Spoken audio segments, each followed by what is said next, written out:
After missing that last point? That's just what I'm getting at. You're worrying too much about the game and you don't enjoy it. But, gee, Coach, I know I can do better. Sure you can. But the point is you shouldn't let yourself get mad every time you miss a point. Why, even the world's champion can't make every point. Well, ladies and gentlemen, we're here to take a closer look at the life of an artist. We've been waiting for the right opportunity, and we've found it. It's raining outside, which is known to be the perfect environment for the creative process, and you can see that she's cuddling up with a warm blanket. And did you spot the tea in the corner? It's her favorite, which is a great sign. At the moment, it's just an open Photoshop file, and she seems to be warming up with some random circles, expected at the start, but nonetheless important to get the creative juices flowing. I'm sure she'll start the real thing soon enough. Well, ladies and gentlemen, we truly apologize for this unexpected turn of events. It seems like things are slowing down. I mean, this was the perfect scenario for great things to take place. I'm not sure what is happening. Maybe the PC is getting slow again. Maybe she's a bit tired or upset with something. I mean, I could swear that she was in a great mood. Well, no, you're just wasting time, aren't you? I thought you could do it, but maybe you were just kidding yourself. You know you just got lucky last time, right? I'm not wrong. You just don't want to listen. You're always doing the same thing. I mean, we've been here for hours. Seriously, is that the best you can do? How do you expect anyone to care? This is going to be pointless. No one's going to care about this. If you could do it, you'd just do it.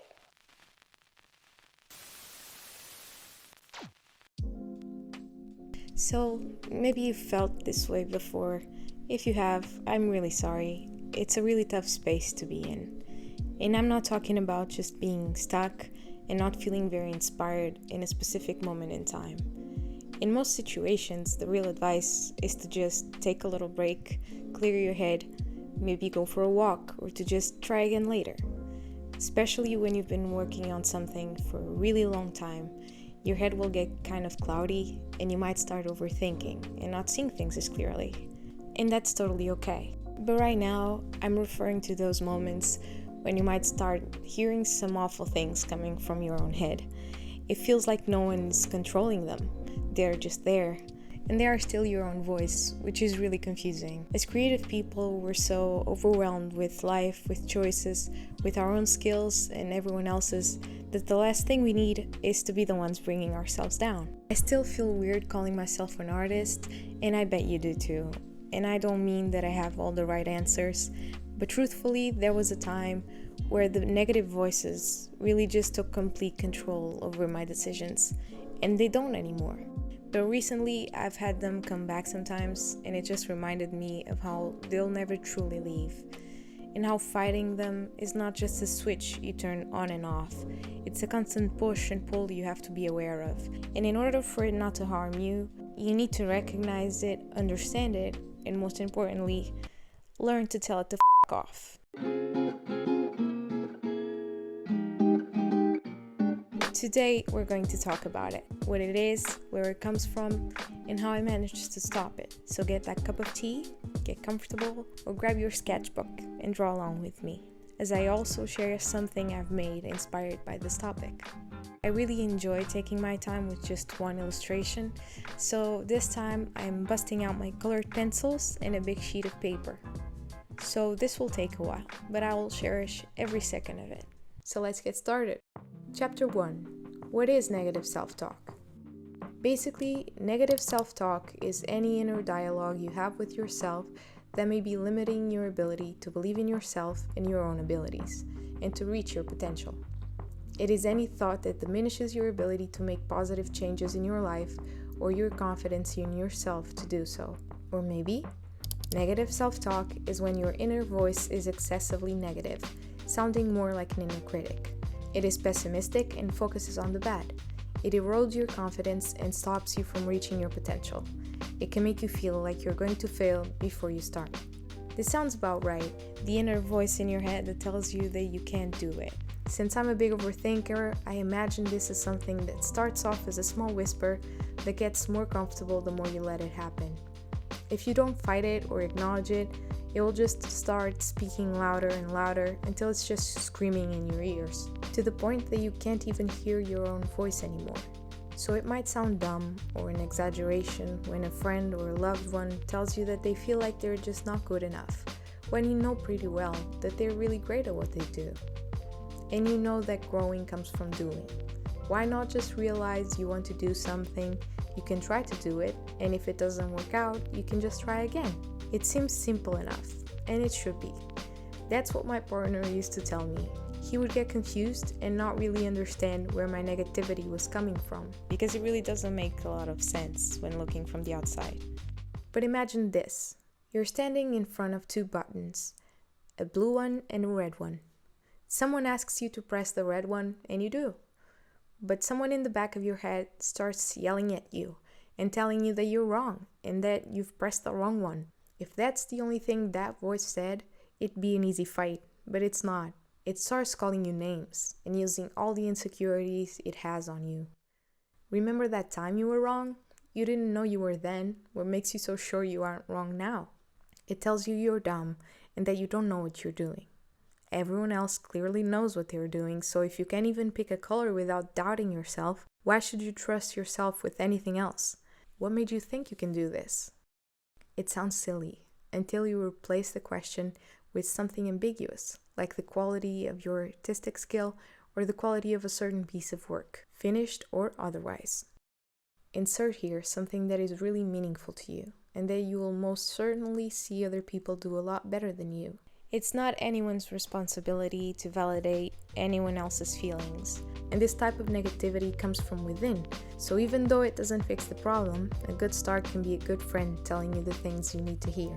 It's such a shame that this happens to so many people. Imagine what we could do if our minds could only see the incredible potential in our hands, and not just the expected obstacles that come and go. Chapter 2. Where does negative self-talk come from? These types of thoughts can come from a place of depression, low self-confidence, and anxiety, and be part of a more significant mental health concern. But it can also start with simple habits that you don't keep in check, like addressing real fears and problems. And that's not always easy to do. Being anxious and overthinking, usually because you really care about or are afraid of something, will always cloud your judgment. And if things aren't clear, there's always room for misunderstandings, for not seeing things as they are. And that is the perfect storm for the famous, but mostly infamous, imposter syndrome. A psychological occurrence in which people doubt their skills, talents, or accomplishments and have a persistent internalized fear of being exposed as frauds. Obviously, especially if you share your creative work online, you always want to keep up with everyone else. If you do something that you feel was great, for example, a lovely illustration that found a lot of love online, the next one has to be at the same level or higher. There's always room for improvement, never for step backs, whatever those are. It reminds me of something really interesting that's been happening in my head lately. Since I've made the decision to post original work very regularly, I found a lot of success and reached a lot of amazing goals. I did it to challenge myself and to not put so much weight on any one illustration. If I want to get better, and I truly do, I have to fail a lot more, and I can't be scared of it. So minimizing myself to one drawing per week will put so much weight on it that I know it won't help me, and I know myself. I'll be the perfectionist where nothing is ever finished, nothing's ever as good as I want, so I won't be as good as I want. And it worked. If today's drawing didn't feel as good, there's always tomorrow's. And I've done so much that without really giving it too much thought, I've grown and improved a lot. Since I've started to post again, I usually share a complete work, or sometimes a sketch or study, or a drawing in ink. I started slowly in August of 2022 with 3 posts, September with 10, October with 7, November with 11, December with 19, and in January of 2023, I really wanted to push that. Since January of this year, I've shared 5 reels per week of original work to a total so far of about 70 reels/illustrations.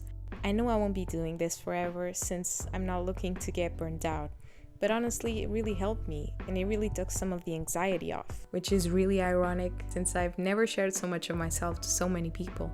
But one day, I did an illustration that I felt really happy with, and people loved it. It was a wonderful feeling of, maybe I am doing great. And the next day, I sat on my computer, and I swear nothing would come out.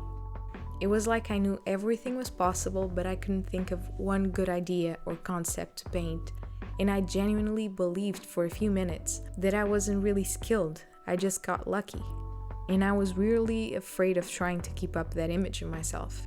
I got a lot of wonderful comments telling me about what a great artist I was. And I was just thinking, well, thank you, but I'm not really an artist. I'm just doing my thing, and sometimes it works out. I am, for the first time in my life, living as a full-time artist, drawing all day, every day, talking to clients, working on commissions, and still, there are moments I don't believe it. The more things you do, the more good things you'll find, but you'll find a lot more mistakes and empty days too, so don't be afraid of them.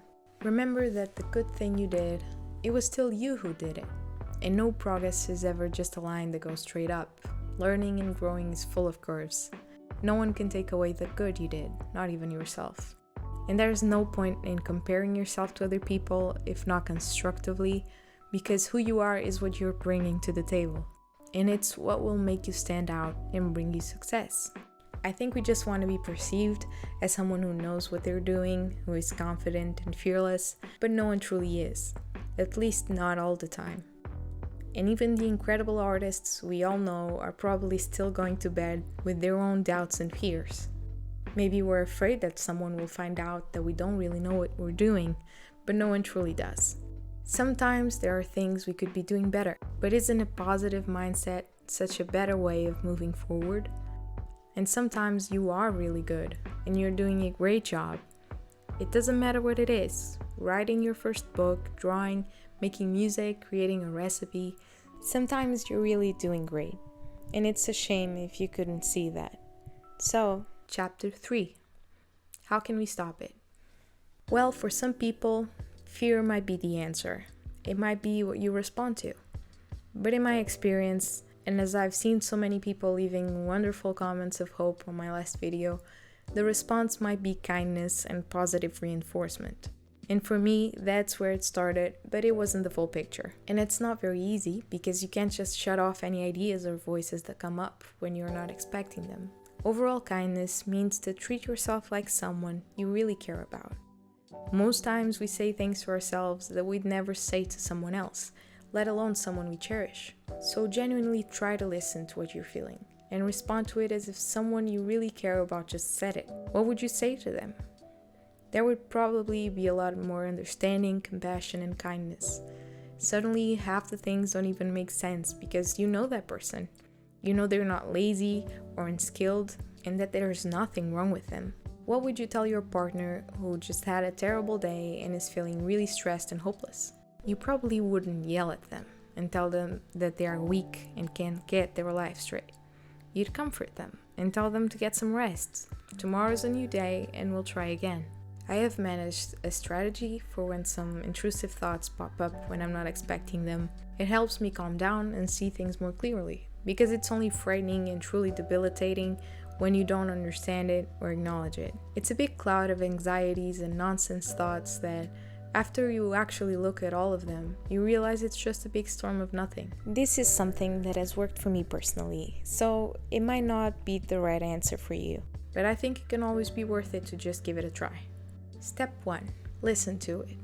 My first reaction to a negative thought or feedback in my head is to push it away. And that makes sense if you know that they're not being helpful.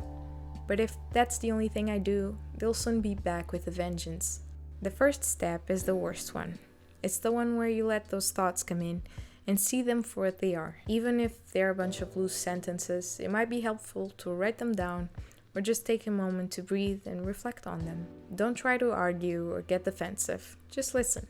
And it is painful and strange in a way, but sometimes it can even feel good to take those thoughts in, because we can spend a lot of our energy throughout our days just trying to push them away. What's the worst thing that can come up? If you actually try to find that out, you don't even have to wonder anymore. Step 2. Analyze your thoughts and keep what's important. Unfortunately, these thoughts tend to be painful because there are some truths to them, or at least some insecurities that you can work on and not take personally. Most of the time, only 1% of the whole train of thought is useful or based on something you can actually use to improve yourself. For example, if you are working on an illustration and you can't seem to get the hands looking right, which is really tricky and is usually one of the hardest parts to do, and your negative self-talk starts telling you that you suck and that you should just give up, that you can't seem to do anything right and will probably never be able to. Well, you realize that maybe there is something about your skills that you have room to improve and study, but just like everything else, it can be done. There is no such thing as you'll never be able to, unless you're talking about something that's really unlikely. But drawing hands, finishing your book, having more followers, learning a new skill, you can probably do it. Maybe what you're hearing is not your own voice, but what someone has told you before, like a parent telling you that your particular skill will never make money and is not a job, so you should just give up. Or that friend that said that thing that you never forgot. These voices can be just the things we hold on to when maybe we shouldn't, or a bunch of other things that we absorb and come at us when we are vulnerable. So it's really important to really analyze where your thoughts are coming from and what is valid versus what just doesn't make sense. Once we do that, we can move on to step 3, challenge it. After you realize that half the things you were thinking weren't true, now's the time to prove them wrong. If it says you give up too quickly, don't give up yet. If it says you're not disciplined, set up a time to study and do it. Set a goal and stick to it. Be brave and believe in the amazing things you can do. And you'll soon realize that those voices start to get quieter, as that they're scared that the next time they'll challenge you, you might just prove them wrong. I proved them wrong by becoming what I thought I couldn't. I told them off by persisting and not giving up when they told me to. And I still have to do it sometimes, but it gets a lot easier after a few tries. I mean, it's just like any other skill. The more you do it, the better you get at it. And after a while, you realize that you've done it once, twice, why not again? It's about building trust with yourself and being open to listening to whatever is thrown at you, without compromising any of your beliefs and goals. That's why I appreciate writing things down so much. It's okay to have days when you don't feel as strongly about your goals and aspirations. It's okay to have moments of doubt and fear, but if you write it all down, it doesn't go anywhere. The next day you wake up with a clear mind and it reminds you of what you are working towards.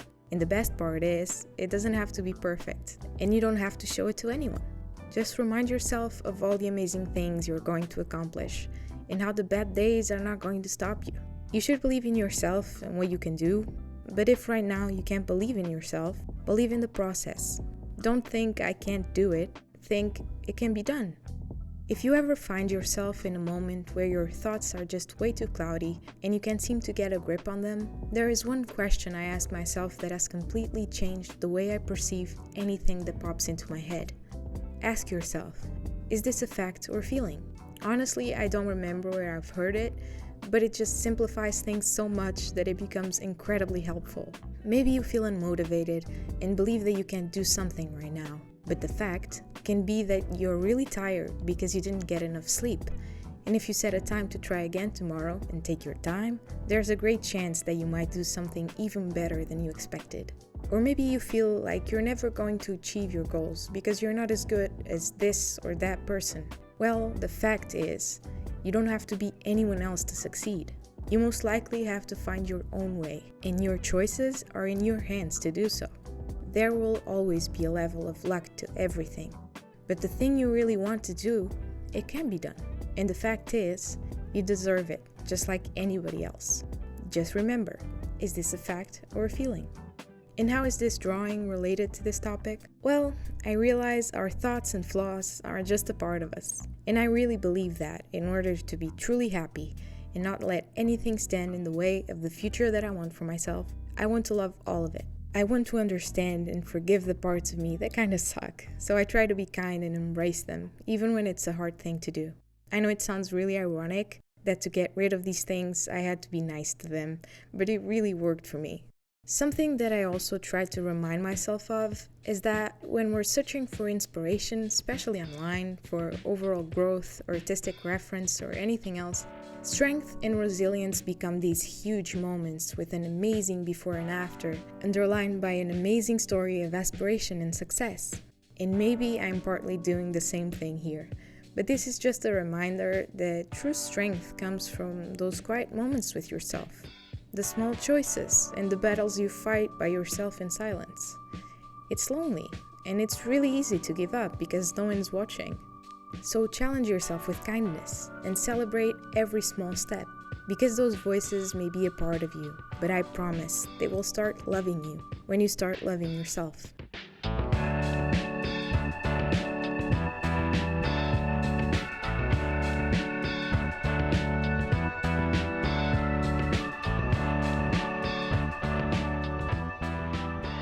Hey, Carolina here. Thanks for watching till the end. I wanted to thank you for all your support. The comment section on my last video was such an amazing place to be in. I'm really grateful for the support you're showing me and each other. I didn't really plan on talking about these personal topics, but I just wanted to do what felt more inspiring to me right now. I still have some sketchbook tours I wanted to share with you, some tips on how I get ideas for drawings, and I really want to try gouache paint soon.